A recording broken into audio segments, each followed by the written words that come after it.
Kami dari KKI Cideng, ya. Ini Selamat maraton malam, ya Bu Pak Ros. Loki ya, maraton.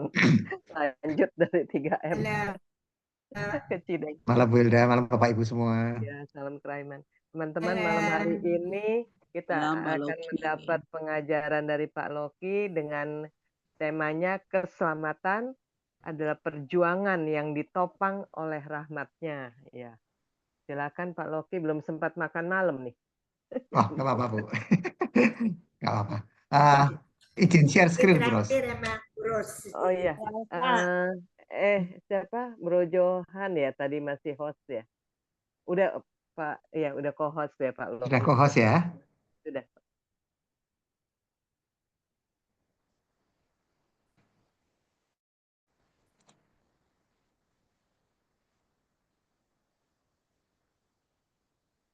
Muncul nggak ya? Muncul. Ada Pak. Muncul, Oke. Pak, muncul. Selamat malam Bapak Ibu semua. Shalom. Halo. Halo. Shalom, Pak malam, Loki, Pak. shalom. Kita malam ini berbincang-bincang ngobrol Halo. mengenai keselamatan. Jadi saya tergerak. Oh ada Bu Jul, Pak Johan, juga Bu Ami ya, Bu Teresina, Malam, Pak Loki.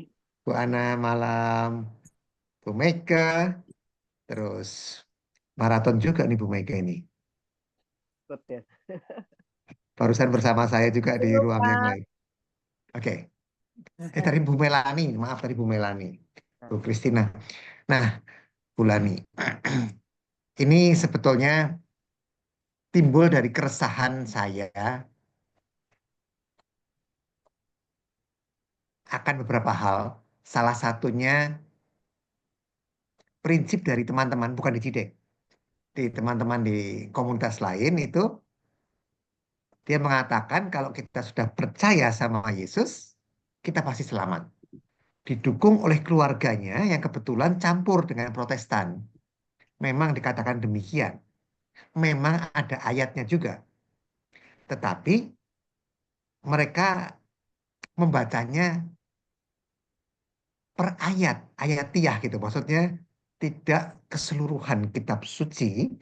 Sehingga kalau mendasarkan pada satu ayat tanpa melihat rangkaian keseluruhannya, memang tercantum kalimat itu bahwa sekali kamu percaya, keselamatan itu tetap ada. Ajaran Martin Luther itu begitu. Walaupun kamu membunuh dan berzina 1000 kali, kamu tetap selamat. Karena kamu sudah diselamatkan. Nah ini juga ada beberapa keprihatinan dengan teman-teman saya yang ziarah Porta Santa. Kemudian ini Bapak Ibu, selfie. Nggak salah, selfie-nya nggak salah. Tetapi betul-betul seperti kewajiban ke-9 gereja, ada teman saya juga wanita mengejar 18 gereja agar dapat indulgensi lebih banyak, paspornya jadi 2 gitu ya, karena 9 kali 2. Nah, gabungan dari beberapa hal ini yang terjadi real, makanya kita hanya refreshing malam ini, bincang-bincang mengenai apakah Bapak Ibu setuju dengan keselamatan itu setelah kita peroleh, itu melekat di kita selamanya atau enggak? Apa bisa hilang? Ayo, mohon sharing dari Bapak Ibu. Bisa hilang apa enggak sih Bapak Ibu? Bisa. Keselamatan itu. Hilang, kayak Nah, hilang. dari yang kita percaya Bisa. bisa hilang. Hilang ya? Puji Tuhan. Jadi bukan puji Tuhan hilang ya, maksud saya prinsipnya itu hilang. Nah ini bahaya ini. Jadi karena kita kan hidup nggak sendiri. Mungkin punya menantu, punya besan atau siapapun ya. Dalam keluarga inti pun bisa-bisa nggak semuanya Katolik kan? Ya, Ada ya, Buddha, berbeda. ada Protestan, GKI, macam-macam. Nah, ini bisa mempengaruhi kita. Contoh, di kampung saya ini, kalau ada yang meninggal itu pasti 7 hari masih diperingati, terus 40, 100, gitu ya, 1000. itu sebetulnya nggak salah doa, bahkan setiap hari lebih baik kan. Tapi mereka pakai angka-angka itu campuran dari tradisi Jawa juga. Sehingga dilembagakan tanda petik seolah-olah itu Katolik. Nah, ini yang kadang-kadang campur-campur. Terus menghormati leluhur, pergi ke kuburan. Oh, itu bagus sekali. Nah, ini makanya campur-campur ini yang kadang campur sari ini yang kalau nggak tepat maknanya bisa berbeda. Oke, kapan kita diselamatkan Bapak Ibu? Pertama kali kita diselamatkan itu kapan? Mati baptis. Baptis. Baptis. Ya. Itu Yesus baptisnya bagaimana itu? Apakah dikucurin di kepala atau ditenggelamkan itu oleh Yohanes Pembaptis? Diapain itu kira-kira? Ya kita nggak tahu. Cuma melihat dari pakaiannya, kepalanya basah semua begitu, Dicelup. mestinya dicelupin kali ya. Kayak masuk kolam gitu. Itu kan Sungai Yordan. Tapi mungkin diamblesin gitu apa? Dibenamkan gitu. Itu pun bermakna. Jadi kenapa Yesus itu masuk ke air? Jadi turunnya dia ke air itu ada maknanya. Itu melambangkan kematian Yesus. Pada waktu dia dicelupin kepalanya sampai ke bawah. Dia mati karena menanggung dosa-dosa kita. Tetapi dia naik lagi bangkitnya. Pada waktu dia ke atas sekarang ini. Pada waktu dia ke atas, terbukalah langit. Ya kan?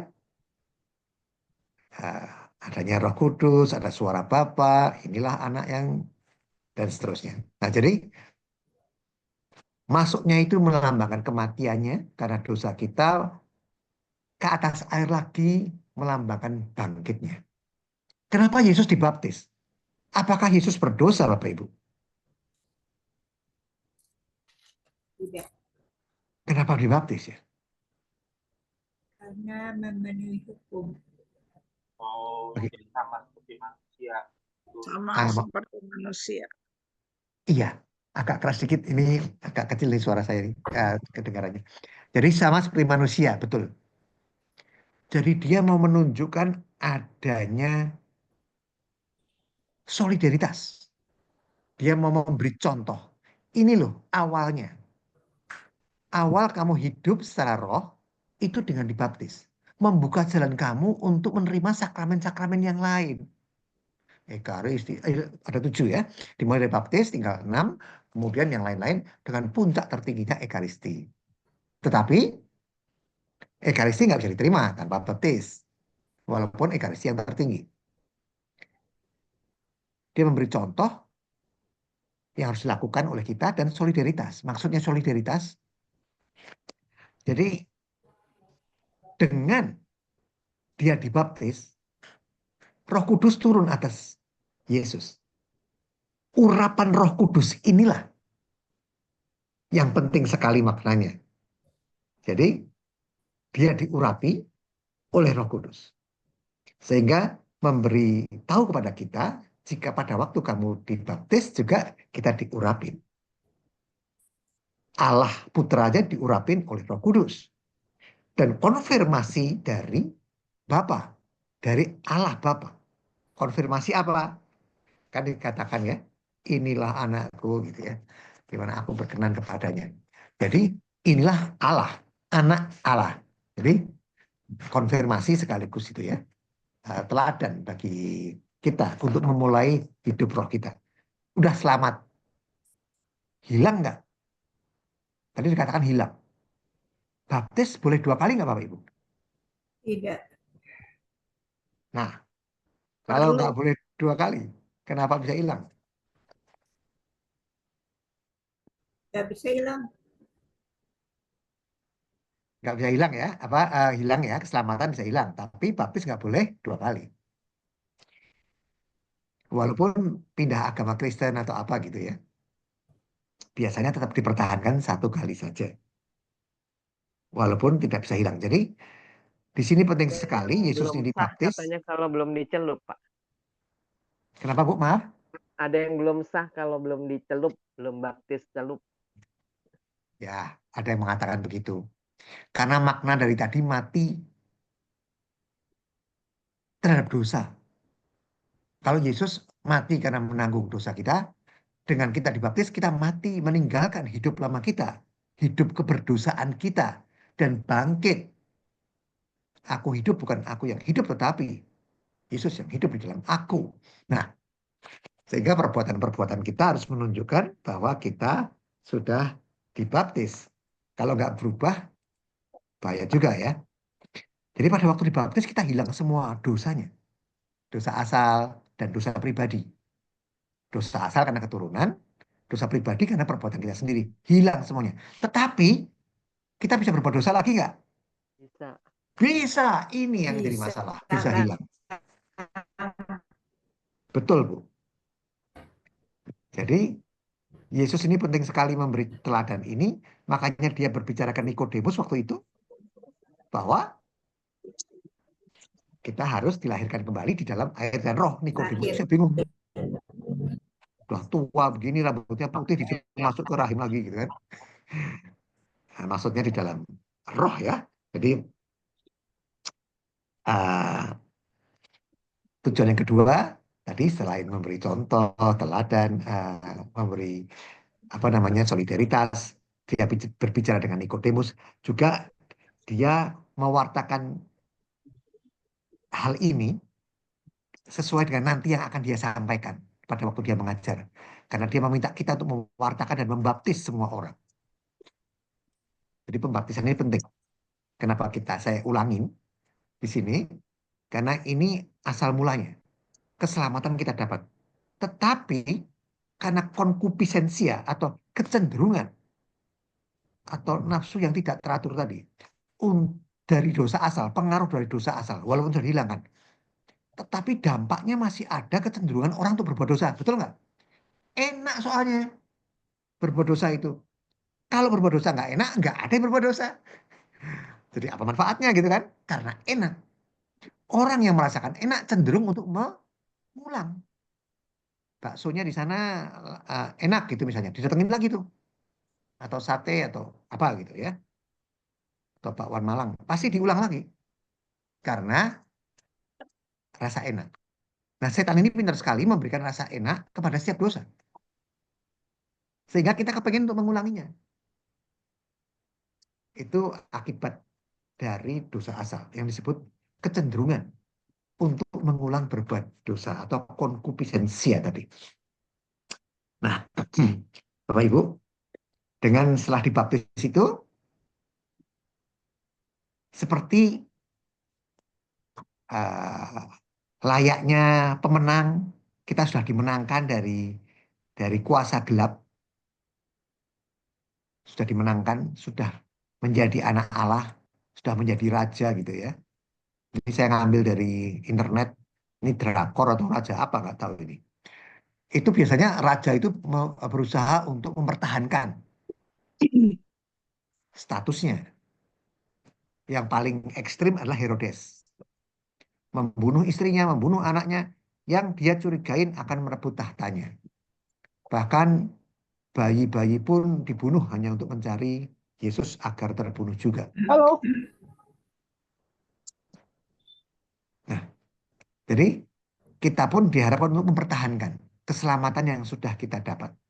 Sehingga judulnya hari ini kan keselamatan sebuah perjuangan ya. Itu perjuangan yang ditopang. Jadi kita bukan memang keselamatan dari Tuhan. Betul. Tetapi ternyata harus diperjuangkan untuk dipertahankan. Kamu nggak mau belajar? Karena kehendak bebas yang Udah diberikan Mami Tuhan Suci. pada kita. Udah bisa belum? Nggak mudah Saya loh Bapak Ibu. Hah? Nggak Kemet ya mudah. tadi. Mohon maaf, boleh di mute Mute, dulu ya. Mute ya, Bro Johan ya. Bro Nah, Johan. mempertahankannya itu berat. Saya pilih gambar ini. Posisi itu berat sekali bagi pendaki gunung. Posisi ini sangat berat. Jadi godaan setan itu luar biasa Bapak Ibu. Untuk merebut kita dari tangan Allah. Jadi hati-hati, posisi itu mudah jatuh. Menggelantung begitu. Mendaki gunung yang miring biasa saja sudah berat. Kalau ini hanging. Hanging wall gini melebihi hanging lagi nih. Sudah 180 derajat begini. Beratnya minta ampun gitu. Jadi demikianlah besarnya kekuatan di luar kita untuk menjatuhkan kita. Melalui pikiran, perkataan, dan perbuatan serta kelalaian kita. Melalui 4 cara tadi. Ya. Yuk, kita baca sekarang. Dari BHF. Silahkan, ada yang mau bisa bantu? Oke, aku baca. Ya, Bu Hilda. BHF 1293. Kalau bukan karena ketidaksempurnaan kecil ini, engkau tidak akan datang kepadaku. Ketahuilah bahwa setiap kali engkau datang kepadaku, sambil merendahkan diri dan minta ampun kepadaku, aku mencurahkan rahmat yang berlimpah-limpah ke atas jiwamu. Dengan seketika, ketidaksempurnaan lenyap dari hadapan mataku.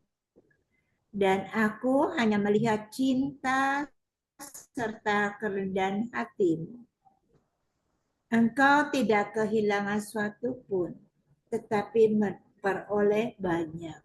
Ya, terima kasih Bu Hilda. Ini saya potong karena panjang. Saya ambil yang pentingnya saja ya Bapak Ibu ya. Kalau bukan karena ketidaksempurnaan kecil ini, jadi si Faustina ini dosa kecil, dosa ringan pun dia sesali luar biasa. Ini penting kita teladani. Kalau bukan karena ketidaksempurnaan kecil ini, engkau tidak akan datang kepadaku, kata Yesus. Ini penting sekali kalimat pertama ini. Karena kalau kita sudah terbiasa untuk menyesali dengan sungguh-sungguh dosa kecil, itu menyelamatkan sekali. Dosa besar kita akan betul-betul jauh. Tetapi kalau kita mengabaikan dosa kecil, dosa ringan, akhirnya akan terbiasa. Dosa besar pun akan kita toleransi. Jadi caranya menghindari dosa besar gimana?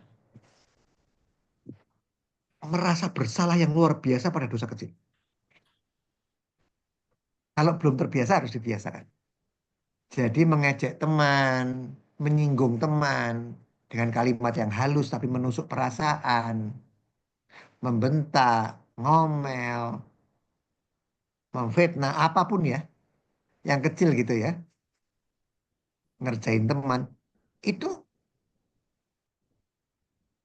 penyesalannya harus besar sekali. Karena itu yang menyelamatkan justru. Ketahuilah bahwa setiap kali engkau datang kepadaku sambil merendahkan diri, ya, ini kuncinya di merendahkan diri, dan minta ampun kepadaku, aku mencurahkan rahmat yang berlimpah-limpah ke atas jiwamu. Jadi, inilah kerahiman. Memberi melebihi apa yang dibutuhkan. Apa yang diminta. Kesalahannya kecil, Faustina, dosa kecil, tapi Tuhan itu memberikan berlimpah-limpah kepada dia. Nggak sebanding kan? Kalau hutang 1, kemudian hutang 2, hutang 3 di total. Tetapi kalau kerahiman, 1 tambah 2 bukan 3, tapi 1000. Butuhmu 3, tapi dikasih 1000. Luar biasa. Kita nggak minta nafas setiap detik, tapi Tuhan memberikannya terus. Bayangin nih, kalau kita sampai disuruh minta nafas setiap detik. Kalau kamu berhenti minta nafasnya, ya aku berhentiin. Waduh, gimana coba kita? Kita hanya minta panjang umur, kita minta macam-macam. Sekali doang begitu, atau sehari sekali. Setiap detik kita dikasih nafas. Jadi dia memberikan melebihi dari yang kita minta. Dengan seketika ketidaksempurnaan lenyap dari hadapan mataku. Seolah-olah lupa Tuhan itu. Dan aku hanya melihat cinta serta kerendahan hatimu. Nah, di sini cinta dan kerendahan hati ini. Karena dulu saya masih ingat itu Bu Jul kalau nggak salah. Dia, Bu Juliana itu, mengatakan waktu pernah kita berbincang-bincang gini. Bahwa kasih menutupi banyak sekali dosa. Nah, ini dia tersentuh dengan ayat itu. Jadi, eh, memang kasih itulah intisari dari semua Injil ya, dari semua kitab suci ya. Serta kerendahan hatimu. Dikatakan di Fosina, pintu surga terbuka bagi orang yang rendah hati. Artinya, tertutup bagi orang yang sombong. Jadi sudah tidak mungkin untuk masuk ke surga jika tidak rendah hati. Tetapi rendah hati doang belum cukup. Jadi nggak bisa dibalik. Tanpa rendah hati nggak bisa masuk surga. Tapi rendah hati doang belum tentu masuk surga. Tapi sudah memenuhi salah satu syaratnya. Engkau tidak kehilangan sesuatu pun, tetapi memperoleh banyak. Inilah definisi kerahiman. Tidak usah dengan kalimat yang canggih-canggih. Intinya adalah memperoleh banyak daripada yang dibutuhkan. Oke, yuk kita lanjutkan sekarang ke PHF selanjutnya Bapak Ibu. Siapa yang berkenan membaca? Saya bantu. BHF 1726. Tulislah. 28 Bu. 1728. Tulislah, aku adalah Tritunggal yang kudus, dan aku benci akan dosa yang paling kecil sekalipun. Aku tidak dapat mengasihi suatu jiwa yang ternoda oleh dosa. Tetapi ketika ia menyesal, kemurahanku terhadapnya tidak terbatas. Kerahimanku merengkuh dan menyelamatkannya. Dengan kerahimanku, aku memburu orang-orang berdosa di segala jalan mereka. Dan hatiku bersuka cita ketika mereka kembali kepadaku. Aku lupa akan kepahitan yang mereka suapkan kepada hatiku. Dan aku bersuka cita ketika mereka kembali. Terima kasih Bu Ros. Ini baru satu bagian tapi kita hayati bersama ya. Tulislah artinya perintah kepada Faustina ya. Tuhan Yesus memerintahkan. Aku adalah Tritunggal. Jadi kerahiman itu bukan hanya Yesus tapi Tritunggal ya. Tritunggal yang Maha Rahim. Aku adalah Tritunggal yang kudus. Aku benci akan dosa yang paling kecil sekalipun. Kenapa Bapak Ibu? Yesus benci kepada dosa yang paling kecil. Kenapa Bapak Ibu? Silakan. Karena dari dosa kecil itu bisa menjadi dosa besar. Iya, karena dari dosa kecil bisa jadi dosa besar. Oke, yang lain. Nah, Tidak meremehkan dosa kecil. tidak meremehkan dosa kecil. Nah, yang lain lagi. Karena kita harus berjuang menjadi orang kudus ya, kekudusan. Berjuang untuk hidup dalam kekudusan. Bu Kristiana. Ayo, yang lain lagi. Dosa memisahkan kita dari Allah. Apa Bu? Dosa memisahkan kita dari Allah. Memisahkan kita dari Allah. Betul. Betul. Berikutnya. Satu lagi. Pendapat Yuli ya Pak ya.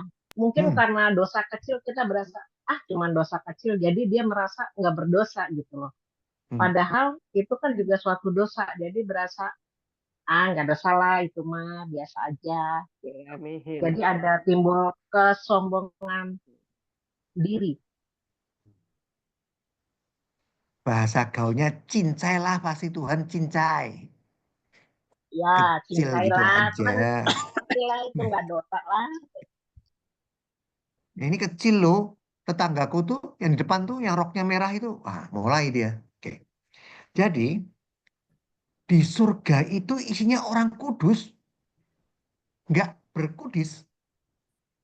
Jadi punya penyakit kudis sedikit pun ditolak. Hendaklah engkau kudus seperti Bapakku kudus adanya. Jadi maksudnya Yesus, mana mungkin Yesus, aku kan manusia yang lemah. Apalagi saya ya. Luar biasa dosanya banyak segunung, disuruh kudus. Bagi saya seolah-olah aneh gitu. Apa nggak mungkin, impossible. Tapi sebenarnya maksudnya Yesus baik supaya saya bisa masuk surga. Jadi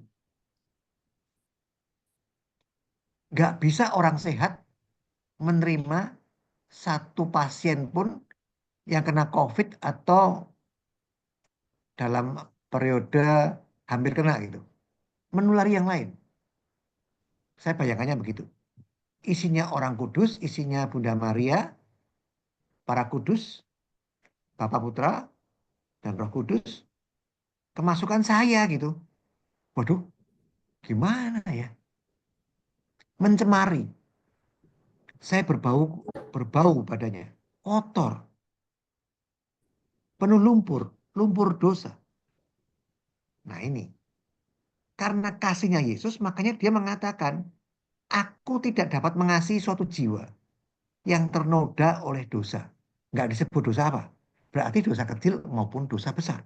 Intinya dosa. Dosa itu yang melanggar perintah Allah. Yang merusak kasih. Itu dosa kecil. Kalau dosa besar yang menghancurkan atau meniadakan atau membunuh kasih. Jadi merusak kasih pun Tuhan nggak mau. Dosa kecil. Dosa besar membunuh kasih. Apalagi membunuh kasih. Membenci orang. Makanya kalau membenci itu berdosa. Padahal tadi seperti dikatakan oleh ibu-ibu tadi, adalah dosa kecil, Cincai, Bu Juliana atau siapa ya, terserah komentarnya benar semua, bahwa dosa-dosa kecil tadi membenci itu umum lah. Masa ada sih orang nggak benci orang lain? Nggak boleh kalau kamu mau masuk surga. Ya. Startanya begitu. Jadi kita itu harus mempunyai tujuan dahulu. Tujuan akhirnya itu mau apa? Mau masuk surga. Kayak orang sekolah. Cita-citanya apa? Oh jadi pilot, jadi polisi, jadi apa gitu ya. Pengusaha. Baru ditarik ke sini. Kalau mau jadi pengusaha sekarang harus begini. Mau jadi pilot sekarang harus begini. Sekolahnya di mana dan seterusnya. Kalau kita mau masuk ke surga, jadi sekarang harus, nah mungkin. Kata Santo Yohanes Maria Vianney, kalau engkau mau di surga nantinya, lakukanlah selagi kamu di dunia. Nah, apa yang dilakukan di surga?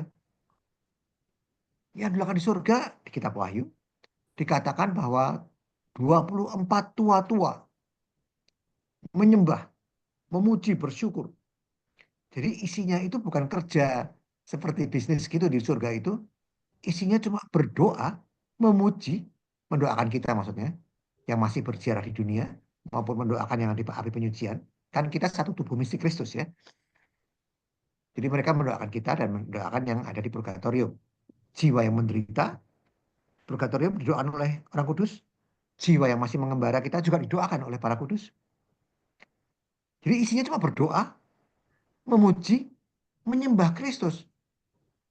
Harus kita mulai sejak sekarang. Loh, kalau gitu nggak cari uang. Oh ya nggak begitu juga. Maksudnya suatu keharmonisan jangan sampai kita menitik beratkan kepada mencari uang untuk memperkaya diri. Karena nggak ada batasnya. Mau kaya seperti apa? Oh ranking 17 Indonesia. Naik ke level 16, 15 terkaya di Indonesia. Terus naik terus ke 10, ke 4, ke 3. Sebagai pembayar pajak terbesar dan seterusnya. Enggak ada habisnya sampai dia meninggal. Enggak ada waktu untuk Tuhan. Ya kan? Setuju ya? Dia akan terus berusaha. Sekarang baru ada 200 perusahaan. Kita harus meningkatkan lagi. Menjadi 250 tahun depan. Kan bertarget tuh. Karena karyawannya kan naik gaji lagi setiap tahun. Jadi dia punya pasang target terus. Kayak kuda gitu. Kuda terus dinaikin, dikasih tongkat di depannya, kasih wortel. Jadi dia ngejar wortel tapi nggak pernah nyampe. Karena ya yang megangin wortel naik kuda gitu kan. Hanya sebagai pemancing.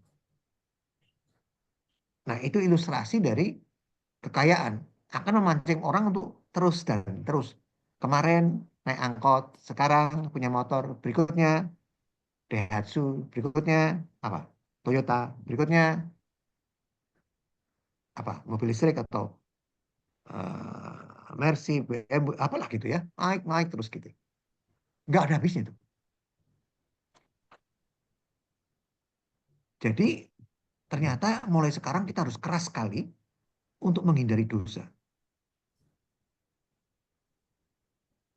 Kenapa begitu? Karena dari penyucian aman. Dulu kita pernah ngobrol-ngobrol, tapi saya lupa kapan, waktu bahas api penyucian, bahwa kesaksian para kudus nggak enak banget di api penyucian. Karena dia ditawarkan oleh Yesus, kamu pilih mana? 3 hari di api penyucian, atau seumur hidupmu menderita, atau 3 tahun, maaf. 3 tahun menderita di dunia. Wah, 3 hari aja.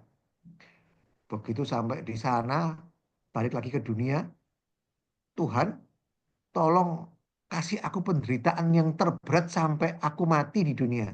Tapi jangan sedetik pun di api penyucian. Berarti nggak enak banget loh. Walaupun gambarannya lebih enak daripada neraka. Tetapi ternyata nggak enak banget. Saya membayangkannya, kalau Bapak Ibu nge-gym, ada fasilitas sauna, kan itu ada kayak arang dibakar gitu. Tapi yang luar biasa sampai pengap sekali sampai nggak bisa nafas. Kegerahan yang luar biasa. Saya bayangin gitu. Apa seperti itu ya api penyucian? Jadi kalau bisa, kudus mulai dari sekarang. Detik ini, malam ini, berusaha mengendalikan diri dari semua bujuk rayu setan. Kerahimanku merengkuh dan menyelamatkannya. Jadi harus mengandalkan Tuhan ya. Dengan kerahimanku, aku memburu orang-orang berdosa di segala jalan mereka. Dan hatiku bersuka cita ketika mereka kembali kepadaku. Saya sharing sedikit. Saya terkejut sekali dengan bacaan pertama beberapa hari yang lalu. Terus saya adorasi. Di ruang adorasi ada satu, boleh ngambil firman begitu. Boleh dibawa pulang. Digulung gitu kecil-kecil. Dimasukin ke sedotan gitu. Di gereja Don Bosco. Sunter. Saya ambil. Bisa persis Bapak Ibu. Apakah kebetulan? Karena saya berdoa Tuhan berbicaralah padaku. Tegurlah aku dengan firman yang aku ambil ini. Kan dalam satu mangkok besar gitu. Saya ambil satu.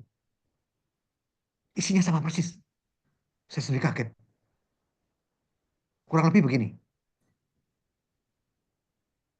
Janganlah berjalan menurut nasihat orang fasik.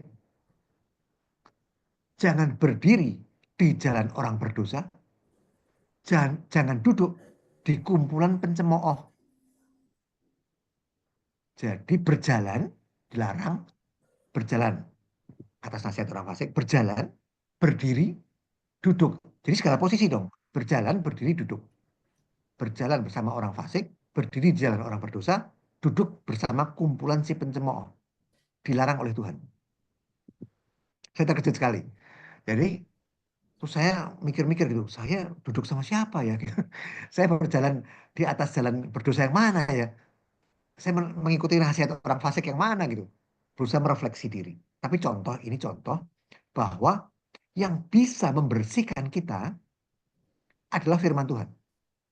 Dikatakan di Yohanes 15 ayat 1-8 bahwa di situ firman Tuhan yang membersihkan buah anggur itu. Jadi yang bisa membersihkan kita itu firman. Karena sangat tajam firman itu seperti pedang bermata dua. Saking tajamnya bisa memisahkan jiwa dan roh. Padahal jiwa dan roh itu sama sebetulnya.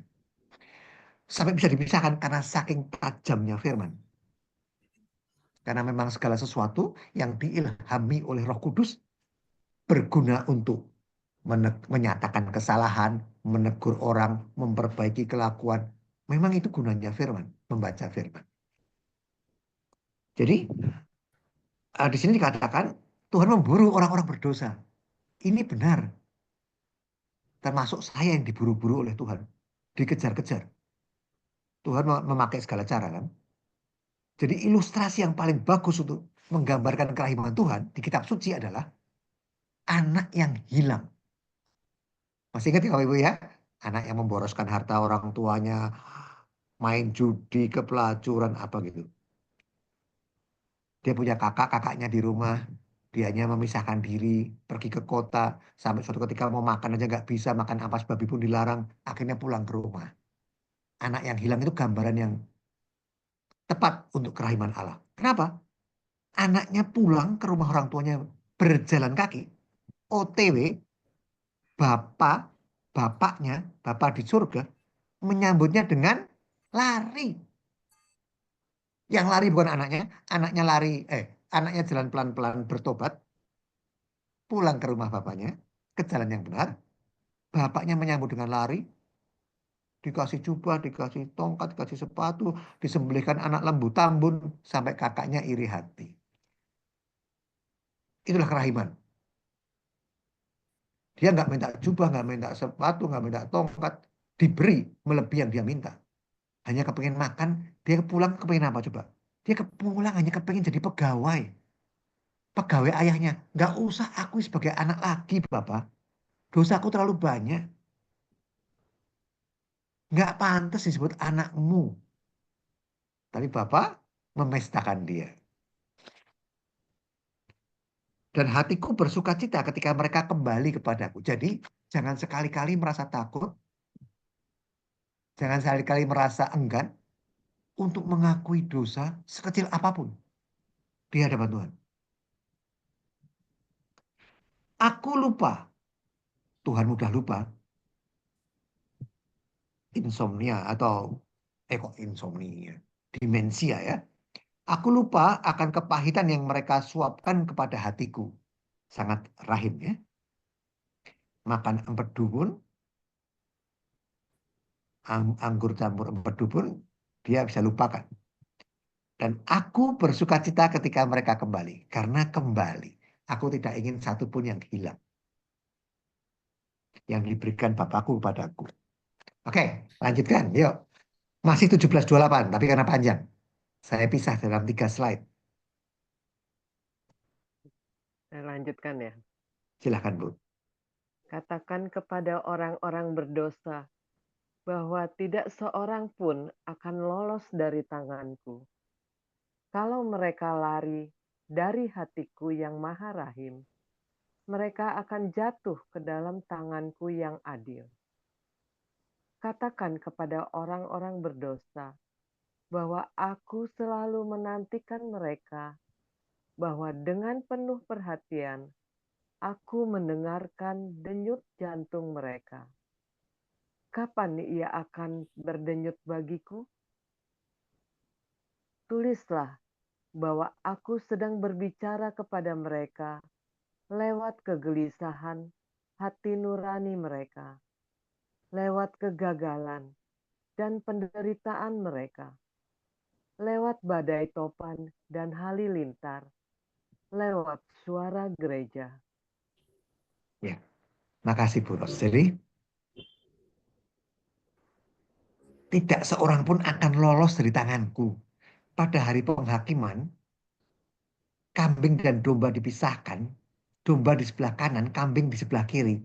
Kambing untuk menggambarkan orang-orang berdosa yang tidak mau bertobat. Domba itu yang menjadi anak Allah. Semua akan dihakimi. Nggak akan lolos. Nggak ada yang keselip satu gitu ya. Nggak ada. Walaupun 7,8 miliar orang sekarang, atau nantinya jadi berapa nggak tahu, nggak ada yang lolos. Kalau mereka lari dari hatiku yang maha rahim, mereka akan jatuh ke dalam tanganku yang adil.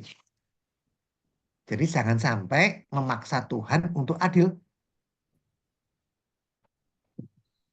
Kalau nggak mau masuk melalui pintu kerahimanku, kamu harus masuk melalui pintu keadilanku. Kenapa nggak mau masuk melalui pintu kerahiman? Karena kita nggak rahim juga pada orang lain. Nah, ini sulit. Kenapa sulit? Karena kerahiman ilahi itu harusnya menjadi spiritualitas kita, Bapak Ibu. Bukan menjadi ritualitas kita. Yang saya khawatirkan, termasuk mengkhawatirkan diri saya sendiri, itu menjadi ritual. Jam 3, jam kerahiman, ada koronka, berapa kali bebas kalau sebanyak mungkin, ada pesta kerahiman, ada novena untuk mulai Jumat Agung nanti, ada macam-macam. Kita ikutin semua, gambar kerahiman dan lain-lain. Itu bisa bahaya menjadi ritual. Seperti orang Farisi. Dia hafal atau ahli Taurat. Di bukunya Fosinan itu 1032 halaman.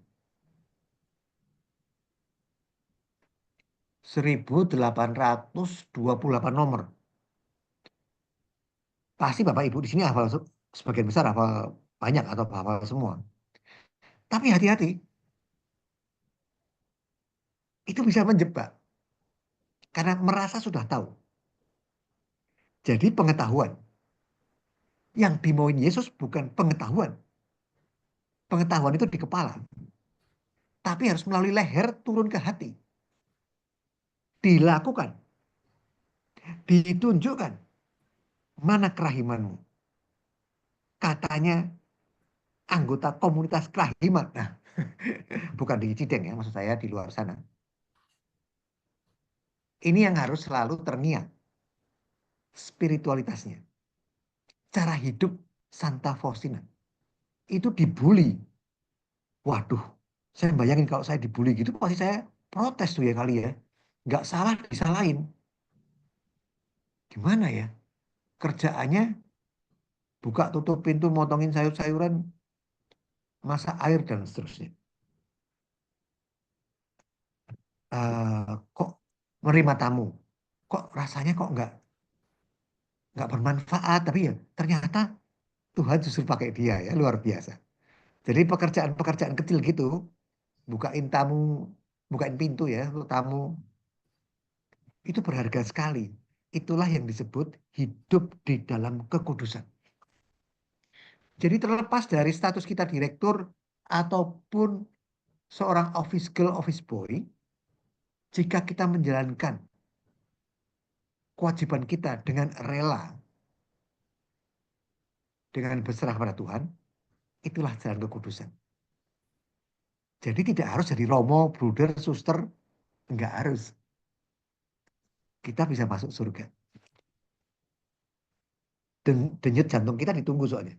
Katakan kepada orang-orang berdosa bahwa aku selalu menantikan mereka dengan penuh perhatian. Jadi kita diperhatikan satu persatu.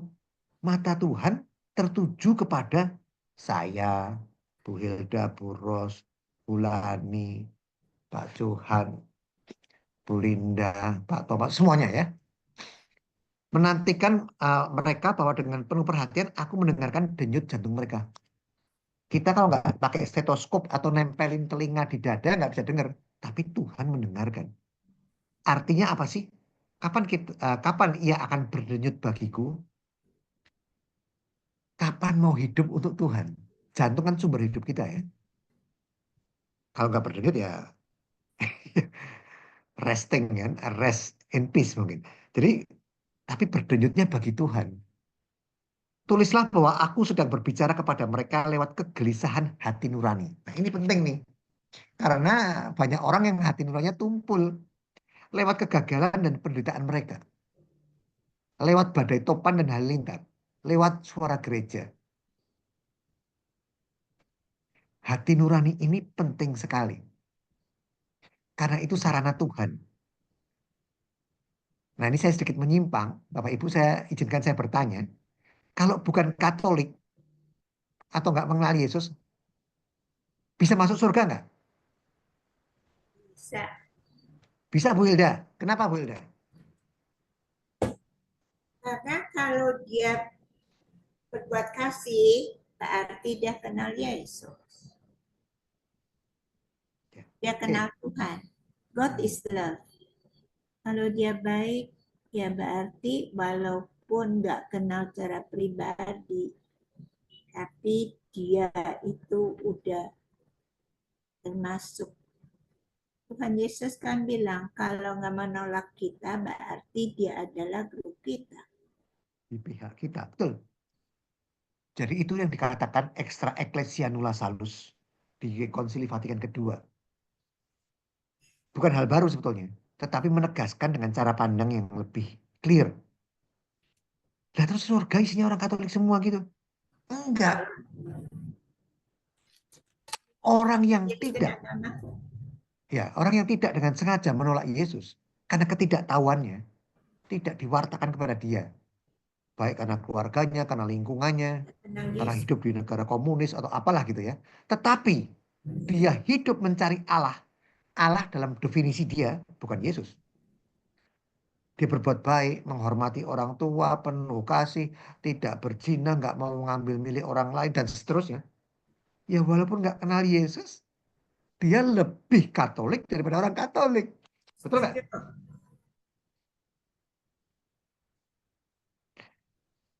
Dia hidup dipimpin oleh hati nurani. Nah ini maksud saya mau jelasin hati nurani.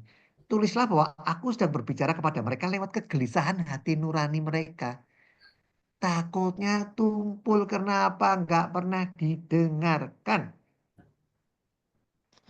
Jadi hati nurani dipakai oleh Tuhan lewat kegagalan. Bahkan orang dibangkrutkan itu suatu penyelamatan. Bukan finansial, tapi penyelamatan jiwa. Masih ingat dokter gigi Gloria yang Iya, terbakar tersambar petir, iya. dibangkrutkan. Maaf, payudaranya terbakar karena dia sangat banggakan payudaranya, perut dan kakinya. Kakinya gimana saya nggak tahu, panjang atau gimana itu kali. Terbakar betisnya, perutnya juga mungkin six pack. Ketiga-tiganya itu kebanggaan dia, payudara, perut, betis. Dibakar sama Tuhan dan rahimnya mengecil sebesar kismis. Belum punya anak. Tetapi karena dia bertobat, dia bisa melahirkan seorang anak laki-laki. Rahimnya terbakar. Nah, di sini membangkrutkan, membakar, celaka, penderitaan itu bisa suatu proses penyelamatan. Betul. Lewat kegagalan, penderitaan mereka, lewat badai topan, halilintar, lewat suara gereja. Oke, kita lanjutkan. Yuk, ini yang terakhir 1728. Silakan. Penutupnya nih, 1728. Aku baca ya. Monggo. BHF 1728. Dan kalau mereka menyia-nyiakan semua rahmatku, aku akan murka terhadap mereka, sambil meninggalkan mereka sendirian dan memberikan pada mereka apa yang mereka kehendaki. Nah, ini Bapak Ibu. Jangan menyia-nyiakan semua rahmatku. Rahmatnya apa saja sih? Paling gampang, sakramen. Paling mudah. Yang tampak oleh mata. Banyak orang Katolik yang menyia-nyiakan, bukan dicideng. Yang saya tanya ke teman-teman gitu ya. Baru 3 hari yang lalu, saya tanya pengakuan kamu terakhir kapan? Pengakuan dosa. Sudah 20 tahun, Pak. Waduh, hebat lo panjang gitu ya. Maksudnya hebatnya panjang. Ada yang 10 tahun. Ada yang Natal Paskah 2 kali. Dan kalau mereka menyanyikan semua rahmatku, aku akan murka terhadap mereka. Murka karena apa? Karena belas kasihnya itu tidak bisa kita terima. Aneh kan? Mau maksa Tuhan nggak bisa. Karena dia ngasih kita kehendak bebas. Jadi berlawanan dong kalau maksa. Jadi dia kecewa luar biasa. Di Taman Getsemani sampai dia meneteskan keringat seperti darah. Kesedihannya membayangkan orang-orang menolak kerahimannya. Sambil meninggalkan mereka sendirian. Ini yang nggak mau diselamatkan ini. dan memberikan kepada mereka apa yang mereka kehendaki. Jadi bukan Tuhan jahat. Kita sendiri yang minta seperti itu. Nah, memberikan mereka apa yang mereka kehendaki. Sampai Tuhan itu luar biasa loh. Sekali aja kamu yang berhati keras, mendaraskan koronka dan seterusnya. Akan kubela seperti kemuliaan dan seterusnya kan. Jadi kok baik banget. Tapi jangan lupa Tuhan juga menghendaki kita menghormatinya. Saya takut ada sebagian devosan yang menggampangkan Tuhan itu Maha Rahim. Pasti aku selamat lah. Dia terlalu baik. Karena bacanya nggak lengkap di BHF. Nomor 742 dia nggak baca. Bahwa Tuhan menuntut. Berarti tanpa kecuali. Menuntut itu suatu tuntutan seperti hakim. Menuntut kita menghormati kerahimannya. Dengan 3 cara. Berbelas kasih lewat perbuatan, perkataan, dan doa. Maha Rahim benar. Tapi jangan lupa sisi satunya. Oke. Mohon bantu baca KGK 837. KGK 837. Tetapi tidak diselamatkan orang yang meskipun termasuk anggota gereja, namun tidak bertambah dalam cinta kasih. Jadi, yang dengan badan memang berada dalam pangkuan gereja, melainkan tidak dengan hatinya. Ya, makasih Bu Eda. Itu terdapat di KGK, Katekismus Gereja Katolik. Buku yang memuat 90% lebih ajaran iman Katolik. KGK ini ngambil dari LG, Lumen Gentium 14 ya. Intinya adalah, tetapi tidak diselamatkan orang yang meskipun termasuk anggota gereja dibaptis KTP-nya, namun tidak bertambah dalam cinta kasih. Enggak diselamatkan loh. Jadi jangan menganggap bahwa setiap minggu ke gereja menerima hosting atau bahkan seperti saya misa harian terus masuk surga. Nggak bisa begitu. Itu sarana, betul. Membantu, iya. Untuk tidak mudah jatuh dalam dosa. Tetapi jika saya tidak bertambah dalam cinta, dalam kasih, secara badan, fisik, ya saya Katolik. Punya baptis, penguatan, dan lain-lain. Tetapi hatinya tidak. Emangnya masuk ke surga KTP-nya? KTP-nya Katolik. Enggak kan? Jadi skapulirnya atau rosarionya. Enggak. Yang masuk ke surga jiwa kita, hati kita. Jadi sangat penting yang di-assess, yang dinilai adalah hati kita oleh Tuhan. Yuk, satu lagi. KGK 847. Penegasan ini tidak berlaku untuk mereka tidak mengenal Kristus dari gerejanya. Sebab mereka yang tanpa bersalah tidak mengenal Injil Kristus serta gerejanya, tetapi dengan hati tulus mencari Allah. Dan berkat pengaruh rahmat berusaha melaksanakan kehendaknya yang mereka kenal melalui suara hati dengan perbuatan nyata dapat memperoleh keselamatan kekal. Lumen Gentium 16. Ya, tadi sudah dibahas, sudah dijawab oleh Bu Hilda sendiri. Ya. Di luar gereja ada keselamatan bagi orang ini. Penegasan ini tidak berlaku untuk mereka. Jadi maksudnya itu walaupun di luar Katolik tidak mengenal Yesus itu siapa, laki atau perempuan, nggak tahu pokoknya. Gampangnya aja begini, Katolik itu masuk Indonesia kapan? Tahun 1000 berapa ya? 1800 ya? Di Pulau Jawa ya. Lah sebelum 1800 terus masuk neraka semua? Nggak mungkin. Nah, nggak mungkin lah. 1400, 1000 Katolik masih di Eropa, belum sampai sini. Terus gimana dong nenek moyang kita? Iya, betul. Ya nggak apa-apa. Selama memenuhi ini, 847. Sebab mereka yang tanpa bersalah, maksudnya bukan sudah mengenal Kristus tapi menolak Kristus ya. Murtad, bukan. Nggak kenal, nggak sayang kan. Jadi nggak kenal Injil, nggak kenal. Nggak tahu gereja. Tapi tulus mencari Allah. Ya namanya Allah, Allah versi mereka ya. Siapa nggak tahu. Pokoknya disebutnya Tian. Kalau orang Chinese Tian. Dikong atau apa ya. Kian, ya. God atau apa gitu ya. Dan berkat pengaruh rahmat berusaha melaksanakan kehendaknya. Berbuat baik seperti Dewi Kwan Im. Iya. Berbelas kasih. Ya misalnya Buddha. gitu ya. Buddha Gotama. Nah, si Buddha ya. Siddhartha. Yang mereka kenal melalui suara hati. Ini corongnya. Batin. Jadi kalau suara hati tumpul bahaya sekali. Yes. Jadi Bapak Ibu naik mobil, radionya putaran fine tuning, apa itu namanya? Tombol untuk radionya rusak. Itu radio. Nggak punya suara hati, bahaya.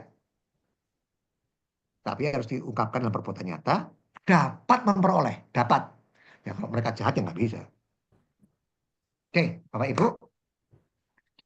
Saya tutup dengan, habis slide-nya, saya tutup dengan kegelisahan saya yang tadi saya katakan ya, saya sudah katakan belum. Teman saya, seorang wanita ibu-ibu, pergi ke 18 gereja Porta Santa. Saya tanya kenapa nggak 9? Supaya dapat indulgensinya double Pak Loki. Ini true story. Benar-benar terjadi. Jadi mereka kurang memahami, bukan di Cideng ya, makna teologis dari simbol pintu. Jadi suatu perubahan dari halaman luar, dari kehidupan lama yang harus berubah setelah lewat pintu, masuk ke dalam, suatu transformasi kehidupan baru, berjumpa dengan Kristus. Suatu langkah pertobatan. Tapi mereka fokusnya selfie di pintu, baca doa tahun jubilium, mendoakan intensi paus, doa pribadi, dan seterusnya. Itu aja Bapak Ibu, terima kasih atas kebersamaannya malam ini. Waktu saya kembalikan ke MC. Terima kasih Pak Loki. Ya. Padat singkat ini ya Pak ya. Baik.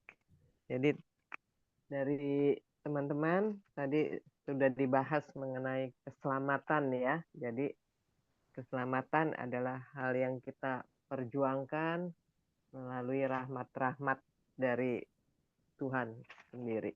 Suaranya kecil kok. Suara kecil. Lembut. Udah paling besar ya. Ya. Nah, sekarang ada yang mau sharing atau Suara Bu Hilda malah putus-putus. Oh ya, suarakunya putus-putus ya, makanya kurang kedengeran ini. Sekarang jelas Bu Hilda. Ya. Lumayan. Iya. Mungkin ada yang ingin sharing.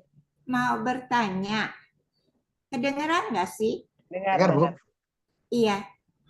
Setuju nggak? Bagiku, yang menyelamatkan kita bukan agama, tapi Tuhan. Bukan Katolik, bukan Buddha, bukan agama apa, tapi Tuhan. Kenapa? Karena Tuhan is love. Tapi apakah berarti agama Katolik? Tidak. Aku melalui agama Katolik, aku tahu Tuhan. Aku kenal Tuhan. Aku tahu apa yang diingini gitu. Tapi bukan berarti kalau tahu gitu, seperti aku rajin ke gereja, rajin ini itu hanya pertobatan luarnya. Yang penting pertobatan batin. Itu belum. Buktinya masih ngomel, masih egois, masih ada kesombongan. Itu. Jadi itu baru pertobatan luar, baru apa ya, ritualnya aja, belum ke dalam.